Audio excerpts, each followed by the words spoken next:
Good morning everyone. Welcome to PW only IAS. दोस्तों, parliament के अंदर एक बहुत इंपॉर्टेंट मुद्दा यहाँ पे आजकल चल रहा है, which is regarding 131st constitutional amendment bill. अब दोस्तों, इसके माध्यम से क्या हो रहा है ना कि हमारे देश के अंदर जो लोकसभा की सीट्स हैं, हम यहाँ पर उसको इंक्रीज कर रहे हैं।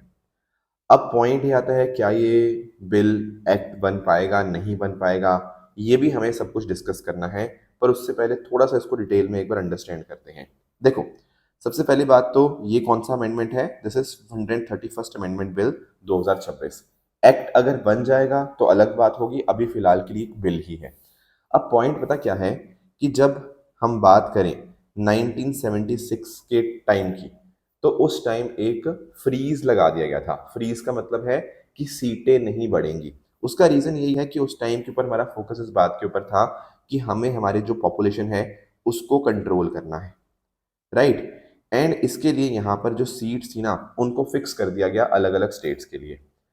पर ये जो 131st अमेंडमेंट बिल यहाँ पे बोल रहा है ना, ये सबसे पहले तो इस फ्रीज को हटाने की बात कर रहा है कि जो हमने यहाँ पे ये फ्रीज लगाया था नंबर ऑफ सीट्स के लिए, अब हम इस फ्रीज को यहाँ पे हटाएंगे, जिस वजह से जो नंबर ऑफ सीट्स हैं वो यहाँ पर बढ़कर आपकी लगभग 850 के आसपास यहाँ पे हो जाएगी। एक तो ये चीज हुई। उसके साथ ही साथ हम यहाँ पर जो पॉपुलेशन है ना, उसको रीडिफाइन करेंगे। अब वो कैसे होगा? वो नए सेंसस के बेसिस के ऊपर होगा। जो हमारा सेंसस होगा ना, तो उसके बेसिस के ऊपर जो पॉपुलेशन आएगी उसके हिसाब से सीट एलोकेशन होगा। इसके साथ ही साथ जो स्टेट असेंबलीज के अंदर सीट्स हैं वो भी यहाँ पे बदलेंगी। उसके अलावा very very important point is कि महिलाओं के लिए जो 33% हमने रिजर्वेशन की बात करी थी, वो बात होती है आफ्टर द डीलिमिटेशन। हमारे प्रधानमंत्री जी का कहना है कि महिलाओं को हमें यहाँ पे एंट्री दिलवानी है अपने पार्लियामेंट के अंदर। जो ऑलरेडी नंबर्स है वो बहुत कम है, हम चाहते हैं कि 33% रिजर्वेशन हो। एंड इसके लिए हमने एक्ट ऑलरेडी पास कर दिया है। पर वो होगा कब से एप्लीकेबल? जब डीलिमिटेशन होगा, जब यहाँ पे सेंसस होगा, उसके बाद ये सारा काम होगा। अब उसके लिए यहाँ पे डीलिमिटेशन करवाना पड़ेगा। तो ये अमेंडमेंट जो बिल लेकर आया गया है, ये उसको भी इम्प्लीमेंट करने की तरफ एक कदम हो सकता है। उसके साथ ही साथ यहाँ पर ये भी फोकस किया जाएगा इस बिल के माध्यम से कि जो शेड्यूल ट्राइब सीट शेयर है वो यहाँ पे कम ना हो। जैसे अरुणाचल प्रदेश, मिजोरम, नागालैंड, जो हमारी नॉर्थ ईस्टर्न स्टेट्स हैं या इन जनरल बाकी स्टेट्स हैं, उनमें शेड्यूल ट्राइब के लिए जो सीट्स हमने यहाँ पे बता रखी हैं वो यहाँ पे कम नहीं होनी चाहिए। ठीक है। अब पॉइंट आता है, सर इसको बदलने की जरूरत क्यों है? जो चल रहा है वो अच्छा नहीं है क्या? देखो, पॉइंट पता क्या है कि हमारा जो अभी के लिए हमारा जो स्ट्रक्चर चल रहा है वो 1971 के बेसिस के ऊपर है। मैंने बताया ना, 1976 में वहां पे फ्रीज लगा दिया गया था। पर इसलिए पिछले जो 50 साल का टाइम है, इसके अंदर बहुत सारे लोग एक जगह से दूसरी जगह माइग्रेट हुए हैं। अर्बनाइजेशन हुआ है, शहरों में लोग ज़्यादा बढ़ गए हैं। एक स्टेट से दूसरे स्टेट ज़्यादा गए हैं। किसी स्टेट की पॉपुलेशन कम बढ़ी है, किसी स्टेट की ज़्यादा बढ़ी है। तो हमारा जो फंडामेंटल प्रिंसिपल है वन पर्सन वन वोट का, वो कहीं ना कहीं वायलेट हो रहा है। क्योंकि कई जगह पे ऐसा है कि पॉपुलेशन काफ़ी बढ़ गई, अब वहां पर बहुत ज़्यादा लोग एक एमपी को इलेक्ट कर रहे हैं। किसी ऐसी जगह में जहाँ पे कम लोग हैं, वहां पर वो भी एक एमपी को इलेक्ट कर रहे हैं। तो वन पर्सन वन वोट वाला जो प्रिंसिपल है वो यहाँ पे डिस्टॉर्ट हो रहा है। तो अगर हम इसको अमेंड करते हैं तो ये चीज़ हम ठीक कर पाएंगे। प्लस महिलाओं का इफेक्टिव पार्टिसिपेशन यहाँ पे हमें देखने को मिल जाएगा, और उससे आपकी जो फेडरल डेमोक्रेसी है ये भी यहाँ पे आपको प्रमोट होती हुई देखने को मिल जाएगी। अब सवाल आता है कि सर इस चीज़ के कॉन्टेक्स्ट में सदर्न स्टेट्स ने बहुत ज़्यादा हो हल्ला कर रखा है, उसका रीज़न क्या है? देखो, सदर्न स्टेट्स को ना एक डर है। डर ये है सदर्न स्टेट्स को कि यार देखो, अगर हम बात करते हैं यूपी की, बात करते हैं, या अगर हम बात करें आपकी बिहार स्टेट की, यहाँ पर पॉपुलेशन काफ़ी तेज़ी से इंक्रीज़ हुई है। तो इनकी सीट्स भी जो है ना, लोकसभा के अंदर काफ़ी ज़्यादा इंक्रीज़ होने वाली हैं। अब पॉइंट देखो पता क्या है, अगर हम बात करें सदर्न स्टेट्स की टोटल सीट्स मिला के लगभग 60 से 65 सीट्स इंक्रीज होंगी। पर अगर हम अकेले उत्तर प्रदेश की बात करें तो उत्तर प्रदेश में ही अकेली 40 सीट्स यहाँ पे इंक्रीज हो जाएंगी। तो यानी कि जितनी सदर्न स्टेट से हो रही हैं उसके आसपास सिर्फ बिहार और यूपी से ही उतनी सीट्स यहाँ पे ऐड ऑन हो जाएंगी। तो सदर्न स्टेट्स को डर है कि यार कहीं ऐसा ना हो कि हम इररिलेवेंट हो जाए, right. Plus eight the same time southern states को ये भी डर है कि यार ऐसा ना हो कि हमने फोकस किया फैमिली प्लानिंग के ऊपर, हमने फोकस किया पॉपुलेशन कंट्रोल के ऊपर, और उस वजह से हमारी पॉपुलेशन कंट्रोल में आ गई और उस वजह से हमारी सीटें उतनी तेजी से ना बढ़े। पर हमारे होम मिनिस्टर जी ने इस बात को भी यहाँ पे क्लैरिफाई कर दिया पार्लियामेंट के अंदर कि देखो ऐसा कुछ नहीं है। अगर हम बात करेंगे ना, तो ज्यादातर सदर्न स्टेट्स का जो परसेंटेज शेयर है वो इम्प्रूव ही हो रहा है। जैसे फॉर एग्जांपल अगर हम बात करें आंध्र प्रदेश की, तो आंध्र प्रदेश का शेयर करेंटली 4.6% है, ये बढ़ के 4.65 हो जाएगा। तमिलनाडु का भी इनफैक्ट यहाँ पे बढ़ेगा थोड़ा सा, केरला का मोटा मोटा उतना ही रहेगा या माइनर सा डिक्रीज होगा, और इनफैक्ट कर्नाटक का भी सिमिलर नंबर ही यहाँ पे रहने वाला है। तो हमारे होम मिनिस्टर जी ने भी और प्राइम मिनिस्टर जी ने भी एश्योरेंस दिया है कि ऐसा कोई नहीं है कि किसी सदर्न स्टेट या किसी और स्टेट के साथ कोई यहाँ पे भेदभाव होगा। अब डाउट ये आता है कि सर क्या ये बिल पास हो पाएगा, क्या ये संविधान नया अमेंडमेंट जो है वो यहाँ पे हो पाएगा या नहीं हो पाएगा।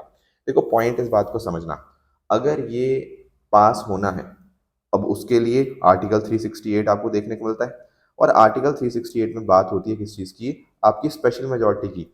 यानी कि अगर ये बिल पास होना है ना, तो यहाँ पर क्या चाहिए होगा सर, यहाँ पर एब्सोल्यूट मेंबरशिप तो मतलब एब्सोल्यूट मेजॉरिटी तो चाहिए ही चाहिए होगी, plus eight the same time 2/3 member present and voting भी आपको यहाँ पे चाहिए होगा। अब पॉइंट है इस 2/3 मेंबर प्रेजेंट वोटिंग को अचीव करना थोड़ा सा मुश्किल हो जाएगा।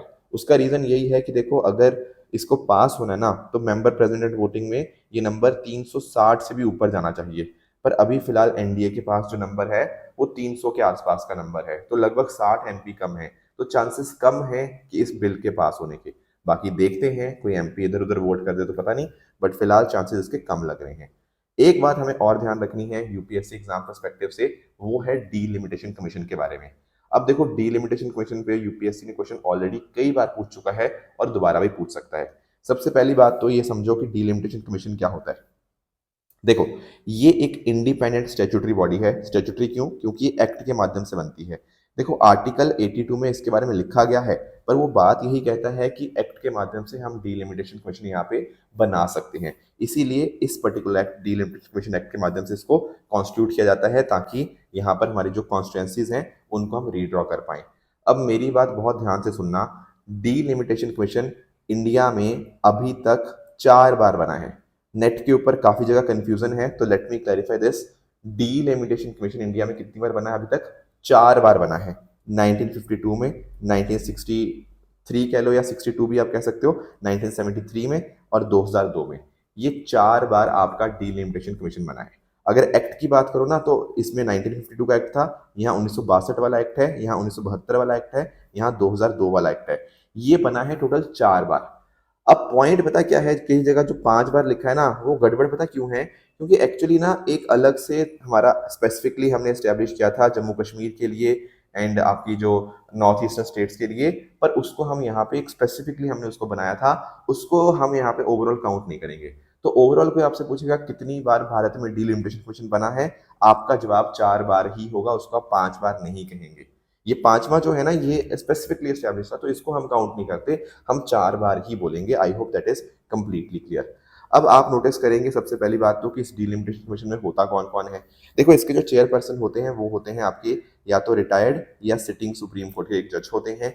इसके अलावा आपके चीफ इलेक्शन कमिश्नर या उनकी तरफ से जो भी नॉमिनी होता है वो यहाँ पे इसका मेंबर होता है।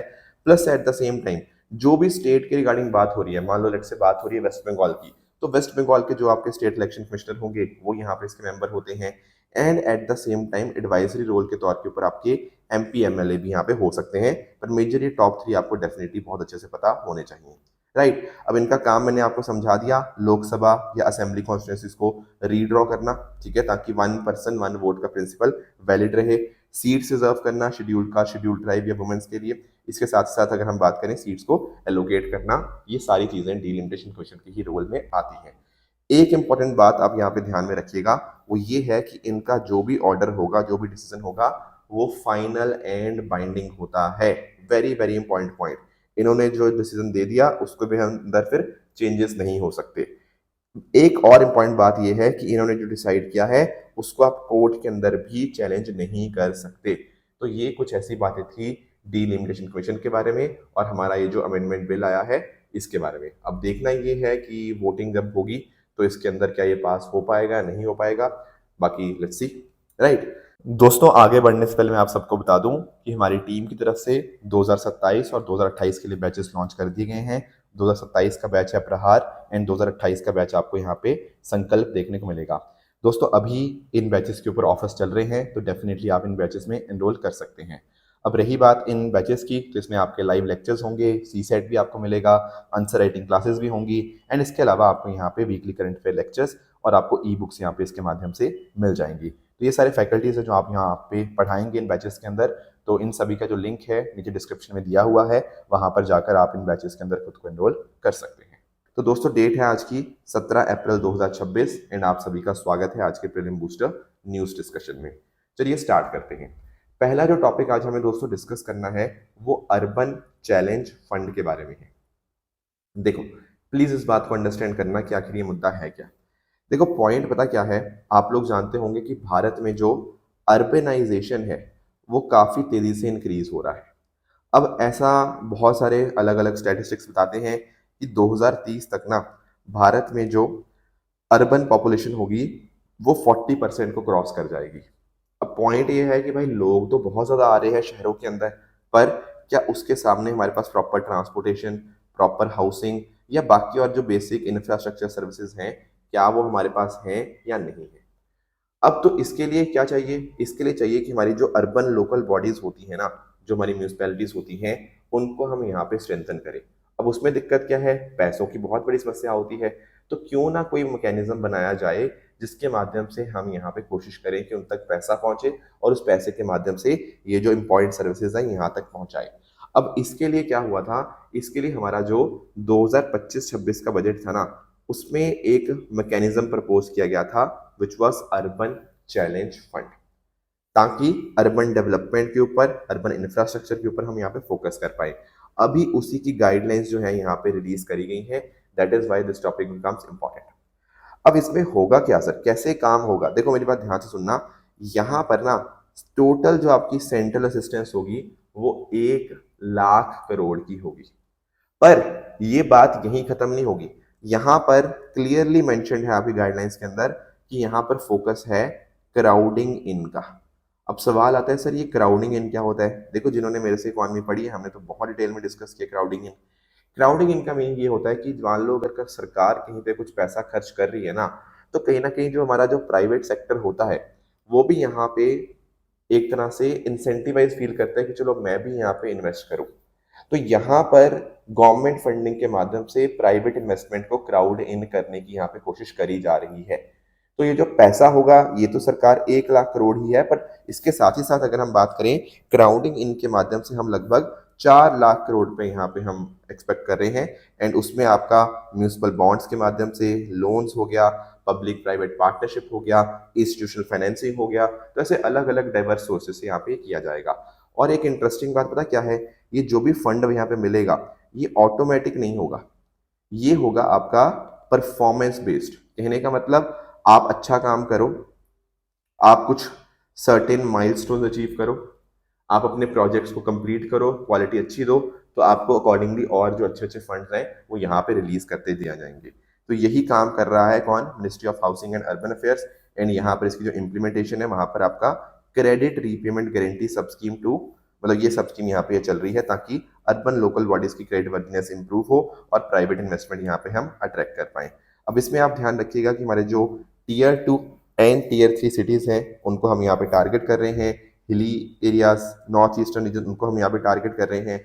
और अगर हमारी अर्बन लोकल बॉडीज इस तरह से उनकी फाइनेंशियल सिचुएशन अच्छी होती है तो इससे कहीं ना कहीं हमारा जो विकसित भारत का सपना है हम उसको भी यहाँ पे अचीव कर पाते हैं। तो पॉइंट इन द एंड निकल के वही आया कि अर्बन इंफ्रास्ट्रक्चर हमें इंप्रूव करना है, उसके लिए पैसा चाहिए। तो पैसे को अवेलेबल करवाने के लिए ताकि अच्छे से काम हो पाए उसके लिए हमारे पास ये फंड बनाया गया है, that is the urban challenge fund. Right, आगे आते हैं दोस्तों। नेक्स्ट टॉपिक हमारे सामने है रिगार्डिंग एज टोकन। अब पॉइंट आता है सर ये एज टोकन क्या है। देखो पिछले कुछ 2-3 साल में आपने नोटिस किया होगा काफी जगह पर क्या हुआ है ना, सोशल मीडिया को रेगुलेट करने की कोशिश करी गई है। जैसे ऑस्ट्रेलिया का केस आपने पता होगा, ठीक है, कि बच्चों को सोशल मीडिया ना यूज करने दिया जाए। बहुत सारे ऐसे देशों में और भी यहाँ पे ये चीज ट्राई करी गई है। अब जो आंध्र प्रदेश है ना, हाँ जी, भारत के अंदर ही जो आंध्र प्रदेश है वो यहाँ पे कोशिश कर रहा है कि हम भी ये सेम काम करें। हम भी चाहते हैं कि सोशल मीडिया बच्चे ना इस्तेमाल करें। तो आंध्र प्रदेश क्या करने वाला है, जो 13 साल से कम उम्र के बच्चे हैं ना उनका तो कंप्लीट बैन हो जाएगा सोशल मीडिया के ऊपर। और जो 13 से 16 साल के एज ग्रुप के लोग हैं, जो बच्चे हैं बेसिकली, उनके लिए यहाँ पर रेगुलेटेड कंटेंट होगा कि मतलब हर एक चीज़ नहीं देख पाएंगे। अब सवाल आता है कि सर पता कैसे लगेगा कि मान लो कोई वीडियो है, अब जैसे मान लो यूट्यूब की कोई वीडियो है या कोई और लेट्स से एक्सवाईजी कोई वीडियो है, अब कैसे पता लगेगा कि वो 15 साल का बच्चा देख रहा है, 10 साल का बच्चा देख रहा है या 20 साल का कोई इंसान देख रहा है, ये कैसा पता लगेगा? इसके लिए यहाँ पर प्रपोज किया गया है एज टोकन का कॉन्सेप्ट। अब एज टोकन का कॉन्सेप्ट क्या है? देखो इसमें पता क्या होगा, आपका ना जब भी मान लो आप कुछ यूट्यूब चलाते हो या कुछ भी इस तरह से आप चलाते हो, तो वहां पर आपकी एज आपकी पूछी भी जाएगी और उसको कंफर्म भी किया जाएगा। कैसे कंफर्म किया जाएगा? दरअसल में ना इसको इंटीग्रेट किया जाएगा डिजी लॉकर के साथ। डिजी लॉकर आप जानते होंगे, डिजी लॉकर में आपके इंपॉर्टेंट डॉक्यूमेंट्स वगैरह होते हैं, वो वहां पे फेच कर लिए जाते हैं। तो यानी कि ना जैसे मान लो किसी बच्चे का आधार है, अब आधार में उसका डेट ऑफ बर्थ होगा, ठीक है, या फिर कोई और डॉक्यूमेंट्स उसका आपका मान लो उसका डेट ऑफ बर्थ का ही कोई सर्टिफिकेट है या उसका पासपोर्ट बना हुआ है या कोई भी ऐसे जो सर्टिफिकेट्स होते हैं उसके बने हुए हैं, तो उस केस में क्या होगा ना कि जब भी वो कोई सोशल मीडिया यहाँ पे देखेगा तो वो डिजी लॉकर के थ्रू उसकी एज को फेच कर लिया जाएगा। ये है एज टोकन का कॉन्सेप्ट। तो पता लग जाएगा कि जो वीडियो देख रहा है वो बंदा कौन से एज ग्रुप का है। अगर वो 13 से कम साल का एज ग्रुप का हुआ ना, तो उसको वहां पे सोशल मीडिया वो देख ही नहीं पाएगा या मतलब उसका बैन हो जाएगा। 13 से 16 साल के बीच में होंगे तो कुछ कंटेंट वो देख पाएगा, कुछ नहीं देख पाएगा, जो भी होगा। 16 साल से ऊपर वाला बंदा जो है वो अकॉर्डिंगली यहाँ पे जो उसके लिए कंटेंट होगा वो यहाँ पे उसको एक्सेस कर पाएगा। अब यहाँ पे एक डाउट आपके दिमाग में आएगा, सर ये तो बड़ा एक प्राइवेसी का खतरा हो गया। जवाब है नहीं। यहाँ पर जो प्लेटफॉर्म होगा, चाहे आप फेसबुक यूज कर रहे हैं, कोई और यूज कर रहे हैं, उसको सिर्फ और सिर्फ आपकी एज पता लगेगी। इसके अलावा और कोई डेटा, आपका नाम, आपका आधार नंबर, ये सब नहीं जाएगा उसके पास। उसके पास बस ये पता लगेगा क्या इसकी उम्र कम है, ज्यादा है, कितनी उम्र है, बस इतना ही चीज। तो अकॉर्डिंगली वो यस नो करके मतलब ऑटोमेटिकली आपको या तो उस चीज को एक्सेस दे देगा या उस चीज को आपके लिए रिस्ट्रिक्ट कर देगा। इसी को बोलते हैं हम यहाँ पे एज टोकन। ठीक है, कैसे होगा इम्प्लीमेंट, थोड़ा उसके रिगार्डिंग कुछ कंसर्न्स है, पर लेट अस सी कि कैसे इसको आगे आंध्र प्रदेश सरकार जो है वो इम्प्लीमेंट करती है। एक काम करते हैं, हम ना थोड़ा सा डिजी लॉकर के बारे में भी यहाँ पे पढ़ लेते हैं क्योंकि डिजी लॉकर अपने आप में इंपॉर्टेंट है। देखो डिजी लॉकर क्या है? डिजी लॉकर भारत की सरकार का एक पेपर फ्री इनिशिएटिव है कि आपको अपने जो भी डॉक्यूमेंट्स वगैरह होते हैं वो यहाँ पर आप अपने डिजिटल वॉलेट के अंदर आराम से स्टोर कर पाओ। जब भी जरूरत हो, किसी को प्रेजेंट करना हो, तो डिजी लॉकर से यहाँ पे आप दिखा सकते हो। अब ये जो आपका इनिशिएटिव है ना, ये मीटी मिनिस्ट्री का है, ministry of electronics and information technology, under the digital India यहाँ पे प्रोग्राम। ये जो इनिशिएटिव था 2015 में यहाँ पे लॉन्च किया गया था। इसमें मतलब इस ऐप का आप इस्तेमाल कर सकते हो पासपोर्ट अप्लाई करने के लिए। जैसे मान लो आपको पासपोर्ट चाहिए तो कई बार वो डॉक्यूमेंट्स मांगते हैं ना, तो डॉक्यूमेंट्स सारे यहाँ पे डिजी लॉकर में है, ठीक है। मार्कशीट रिव्यू करने के लिए, कई बार कई कोई बंदे से आधार मांगा जाता है, कई बार अपनी वेरिफिकेशन के लिए, तो वहाँ डिजी लॉकर का बिल्कुल इस्तेमाल कर सकते हो। और ये जो एक्चुअली आपके डिजी लॉकर में डॉक्यूमेंट्स है ना, वो बिल्कुल वैसे ही ट्रीट किए जाते हैं जैसे आपके ओरिजिनल फिजिकल डॉक्यूमेंट्स होते हैं। और इसके लिए हमारे पास रूल्स भी हैं विच आर नथिंग बट आपके आईटी रूल्स 2016 का जो रूल 9A, उसी के माध्यम से ये सेम चीज प्रोवाइड करी गई है कि ये जो डिजिटल डॉक्यूमेंट्स होंगे ये उसी लेवल पे माने जाएंगे जैसे आपके फिजिकल डॉक्यूमेंट्स यहाँ पे होते हैं। तो सिटीजन्स को फायदा यहाँ पे यही होता है कि कहीं पर भी आपको अपने डॉक्यूमेंट्स लेके जाने नहीं पड़ते। आपके फोन के अंदर डिजी लॉकर के अंदर ये सारी चीजें होती हैं। कहीं पर भी कुछ बेनिफिट्स वगैरह चाहिए होते हैं तो आप उनको ये ऑनलाइन डॉक्यूमेंट्स दिखा के आप बिल्कुल अपनी जो सर्विसेज है यहाँ पे आप प्राप्त कर सकते हो। बाकी हमारा कोशिश है पेपरलेस गवर्नेंस देने की, उसकी तरफ भी यहाँ पे कदम यहाँ पे इससे बढ़ते हैं एंड लोगों को एक तरह से ट्रस्ट भी जो है यहाँ पे आपको बढ़ता हुआ देखने को मिल जाता है। तो ये कुछ बातें थी डिजी लॉकर के बारे में और आपके एज टोकन के बारे में जो हमें यहाँ पे पता होनी चाहिए थी। आगे आएंगे दोस्तों, आगे हमें थोड़ा डिस्कशन करना है साउथ चाइना सी के रिगार्डिंग। देखो साउथ चाइना सी में ना बड़े ही डिस्प्यूट्स फिर से बढ़ गए हैं। हालांकि हमने कई बार साउथ चाइना सी डिस्कस कर लिया है, पर फिर से डिस्प्यूट्स आए हैं, थोड़ा सा इसके बारे में पढ़ लेते हैं। देखो साउथ चाइना सी की जब हम बात करते हैं ना, तो आप लोग जानते होंगे यहाँ पर मल्टीपल कंट्रीज हैं जो कहीं ना कहीं अपना यहाँ पे सॉवरेनिटी यहाँ पे क्लेम करने की कोशिश करती हैं। अब यहाँ पे नोटिस करिएगा कि यहाँ पे चाइना की ना आपको ये 9 डैश लाइन यहाँ पे आपको देखने को मिलेगी। अब चाइना तो ये बोलता है कि जो भी ये 9 डैश लाइन के अंदर का एरिया है ये सारा ही उसका है। अभी इसमें आपके जैसे पैरासल आइलैंड बहुत ही पॉपुलरली आपको देखने को मिल जाएंगे, ये भी डिस्प्यूटेड आपको देखने को मिलते हैं। फिर आपके स्प्राटली आइलैंड्स आपको देखने को मिल जाएंगे और इस तरह से आपको स्कारबरा शोल आपको देखने को मिल जाएंगे। अभी जो रिसेंटली टेंशंस चल रही हैं, एक तो स्कारबरा शोल के रिगार्डिंग है और आपके स्प्राटली आइलैंड्स के बारे में है। देखो सबसे पहले मैं थोड़ा सा स्कारबरा शोल के बारे में बताता हूँ। देखो ये जो आपके आइलैंड है ना, यहाँ पर आपको क्लेम कर रहा है एक तो आपका फिलीपींस और दूसरा है यहाँ पे चाइना। अभी रिसेंटली पता क्या हुआ, चाइना ने अपनी जो फिशिंग बोट्स थी ना, उनको यहाँ पे डिप्लॉय कर दिया इसके स्कार्बरो शोल की एंट्रेंस के ऊपर। उस वजह से यहाँ पे चाइना और फिलीपींस के बीच टेंशन बढ़ गई। Plus eight the same time जो सैटेलाइट से इमेजेस हमारे पास देखने को मिली हैं, उससे ये पता लगा कि चाइना ना बाकी कंट्रीज का जो एक्सेस है वो यहाँ पे उसको रोक रहा है, एंड इस वजह से ये न्यूज में बहुत ज्यादा आज के समय आ चुके हैं। अब एक बात इनका ध्यान रखना कि इनको ना लोकल नेम से भी बुलाया जाता है, जैसे फॉर एग्जाम्पल चाइना में इनको हुआंगयान आइलैंड के नाम से, एंड आपके फिलीपींस के अंदर आपको बाजो डी मैसिंग लॉक, ठीक है, इस नाम से भी यहाँ पे बुलाया जाता है। अब पॉइंट आता है सर इतने क्या इंपॉर्टेंट है। देखो सबसे पहली बात तो कि यहाँ पे फिशेज आपको बहुत ज्यादा देखने को मिल जाती हैं। उसके साथ ही साथ अगर हम बात करें, अगर हम नोटिस करेंगे तो फिलीपीन कोस्ट से ये सिर्फ 120 नॉटिकल माइल दूरी के ऊपर है। और आप लोग जानते होंगे कि अगर हम यूएन क्लॉज के माध्यम से देखें तो 200 नॉटिकल माइल्स तक आपका जो रीजन होता है वो आपका ईजेड के अंदर आता है, तो आना तो भाई फिलीपींस के अंदर चाहिए, पर नहीं, चाइना है ऐसा गड़बड़ कर रहा है यहाँ पे चाइना। सेम चीज यहाँ पे आपको ठीक है, मैरीटाइम एक्टिविटीज भी यहाँ पे चाइना बहुत ज्यादा करता है। और इसके अगर हम बात करें ना बैकग्राउंड की, तो 2012 में ही यहाँ पे चलता आ रहा है ये सारा जो मुद्दा था। तो चाइना ने यहाँ पे इसका कंट्रोल यहाँ पे लिया। 2016 में यहाँ पर ये मुद्दा गया PCA, permanent court of arbitration के अंदर, वहां पर भी ये केस चला। वहां पर उन्होंने बोला कि चाइना ये जो ब्लॉकेट कर रहा है ये गड़बड़ है, ठीक है। पर एक चीज ध्यान रखना, ये 2016 का जब ये रूलिंग आई ना, उसने ये नहीं बोला कि किस देश की इसके ऊपर सॉवरेनिटी होगी, बस उसने ये बोला कि चाइना ने यहाँ पे जो इंटरनेशनल लॉ को वायलेट किया है, इस तरह से इसके ऊपर कंट्रोल रखे। तो चाइना ने इस वर्डिक्ट को रिजेक्ट किया, एंड अकॉर्डिंगली आज के समय भी हम नोटिस करते हैं कि चाइना पूरे इस रीजन में कहीं ना कहीं गड़बड़ करने की कोशिश कर रहा है।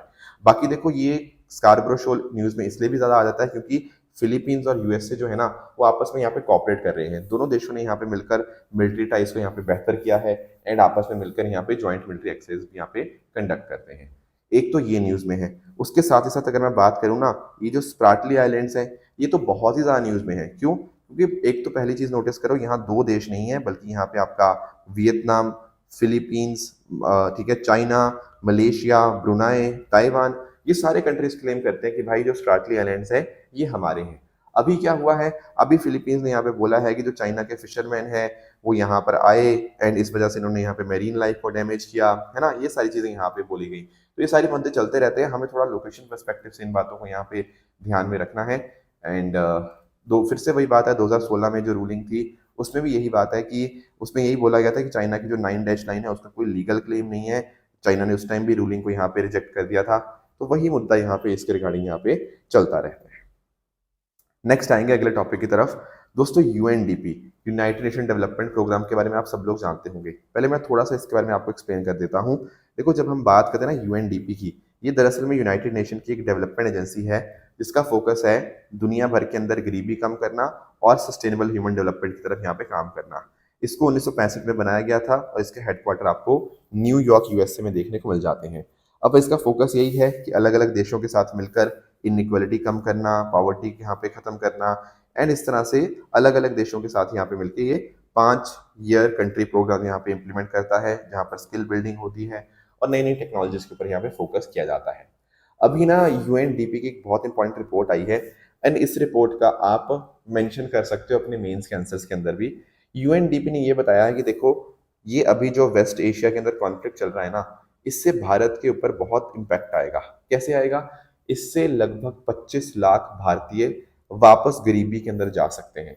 सवाल आता है क्यों? क्योंकि इसके पीछे कारण क्या है? इससे पीछे कारण है आपका फ्यूल कॉस्ट का बढ़ना, फ्रेट कॉस्ट का बढ़ना, और उससे देखो आम इंसान की जिंदगी के ऊपर बहुत बड़ा इम्पैक्ट आया है। आई एम वेरी श्योर आपने यूट्यूब के ऊपर भी कुछ वीडियोस देखी होंगी कि बहुत सारे ऐसे लोग हैं देखो जो अपने घरों से बहुत दूर आए थे काम करने, यहाँ पे उनको काम मिला, एक तो मतलब 10-12 हज़ार की नौकरी मिली है सिर्फ। अब उसमें क्या होता है कि एलपीजी इतना महंगा है, ठीक है, तेल महंगा है, हर एक चीज़ महंगी है जब कहीं ना कहीं, तो उनको अपने आप को सर्वाइव करना बड़ा मुश्किल हो जाता है। तो घर पे बेचारे पैसे भेज ही नहीं पाते, तो गरीबी के अंदर और ज़्यादा यहाँ पे दबते रहते हैं। तो यहाँ पर यूएनडीपी का ऐसा मानना है कि भारत की जो पॉवर्टी रेट है वो 23.9% से बढ़ के लगभग 24.2% हो जाएगी because of this West Asia के अंदर जो कॉन्फ्लिक्ट है, राइट। अगर पूरे दुनिया की बात करें तो लगभग 8.8 मिलियन पीपल, लगभग 88 लाख लोग ऐसे होंगे जो कहीं ना कहीं गरीबी के अंदर यहाँ पे चले जाएंगे because of this conflict. And Bharat का जो ह्यूमन डेवलपमेंट इंडेक्स में जो प्रोग्रेस हुई थी उसमें भी हमारे यहाँ पे हमारी कमी हो जाएगी इस पर्टिकुलर कॉन्फ्लिक्ट से। इनफैक्ट बहुत देशों को होगी, ईरान को तो बहुत यहाँ पे दिक्कत आएगी। एंड इस तरह से यहाँ पे इन्होंने बाकी चीज़ें भी बताई हैं। अब इंडिया के ऊपर क्या खतरा है, देखो भारत जो है ना, हमारे जो ऑयल नीड्स का 80-85 या इवन 90% तक जो हमारा डिपेंडेंसी है हमारी इंपोर्ट्स के ऊपर है। उस तरह से अगर हम बात करें, क्रूड इंपोर्ट हमारा जो आता है तो 40% लगभग वेस्ट एशिया से आता है। 90% एलपीजी इंपोर्ट जो है हमारा वो आपका वेस्ट एशिया से आता है। तो इन सब के ऊपर बहुत ज़्यादा इम्पैक्ट आया है। उसके अलावा अगर हम बात करें फर्टिलाइजर्स की, तो 45% फर्टिलाइजर इंपोर्ट हमारे यहाँ पे आते हैं यहाँ से। एंड सिमिलरली 85% ऑफ जो जो हम यूरिया प्रोड्यूस करते हैं भारत के अंदर, वो इम्पोर्टेड एलएनजी के ऊपर डिपेंड करता है। अब उसके ऊपर इम्पैक्ट आया है तो भारत के ऊपर फर्टिलाइजर इंडस्ट्री के ऊपर इम्पैक्ट आ गया, राइट। एंड ट्रेड में भी अगर हम बात करें तो इंडिया लगभग 14% डिपेंडेंट है अपने एक्सपोर्ट्स के लिए वेस्ट एशियन मार्केट्स के ऊपर। वो सारी इंडस्ट्रीज इम्पैक्ट हुई हैं तो एक्सपोर्ट के ऊपर भी कमी आई है। प्लस 90 लाख से भी ज़्यादा भारतीय जो हैं वो गल्फ कंट्रीज के अंदर रहते हैं। वहाँ से बहुत सारा पैसा वो अपने घर भेजते हैं, जिनको हम लोग रेमिटेंसेस के नाम से जानते हैं। तो 38 से 40% भारत का जो रेमिटेंसेज है ना, वो यहीं से आता है। आप लोगों को पता होगा भारत दुनिया का सबसे बड़ा रेमिटेंस रिसिपिएंट है, ठीक है ना। बट इसमें कमी आएगी बिकॉज गल्फ के अंदर इकोनॉमिक स्लोडाउन यहाँ पे हुआ है। बाकी रोजगार का भी खतरा यहाँ पे बढ़ गया है, जैसे टूरिज्म सेक्टर के अंदर हो गया, कंस्ट्रक्शन मटेरियल के अंदर हो गया, कॉस्ट बढ़ चुकी है, चीज़ों की डिमांड कम हो गई है। तो कहीं ना कहीं नौकरियां बहुत ज़्यादा इम्पैक्ट हुई हैं। तो ये सारी चीज़ें हैं जो आप यहाँ पे बता सकते हो। कई बार ना मेंस के अंदर ऐसे क्वेश्चन आते हैं जो पूछते हैं कि कैसे इम्पैक्ट होता है इंडिया के ऊपर। तो आप बता सकते हो कि हाँ यार, इकोनॉमी के ऊपर भी इम्पैक्ट है, हमारी फर्टिलाइजर इंडस्ट्री के ऊपर इम्पैक्ट है, ट्रेड के ऊपर भी इम्पैक्ट है, रेमिटेंसेज के ऊपर भी दिक्कत है। ये सारे अलग अलग मल्टी डिमेंशनल आंसर आप यहाँ पे बना सकते हो। तो ये थी कुछ आज की बातें जो आज हमें डिस्कस करनी थी। अब रही बात ट्रू एंड फॉल्स स्टेटमेंट्स की, यहाँ आपके सामने कुछ स्टेटमेंट्स हैं, इनको पढ़िएगा, बताइएगा इनमें से कौन सा सही है कौन सा गलत है। एंड जो कल मैंने आपको होमवर्क दिया था, एक था एम्परर पेंगुइन के रिगार्डिंग। अब देखो यहाँ पर इसका जो आईयूसीएन स्टेटस है ना, वो आपको वल्नरेबल नहीं बल्कि आपको एंडेंजर्ड देखने को मिलता है। तो ये फर्स्ट स्टेटमेंट अपने आप में यहाँ पे इनकरेक्ट हो जाएगी। उत्कर्ष 2.0 की बात करें तो बिल्कुल आपका ये आरबीआई का इनिशिएटिव है, that is a correct statement. And अगर हम बात करें दोस्तों कॉमनवेल्थ पार्लियामेंट्री एसोसिएशन की, तो इसके हेडक्वार्टर्स जो हैं वो आपको लंदन यूके के अंदर ही देखने को मिलते हैं। तो that is also a correct statement. तो ये थी हमारी आज की डिस्कशन। इस तरह से आप सब लोग हार्डवर्क करते रहिए। All the very best and thank you so much.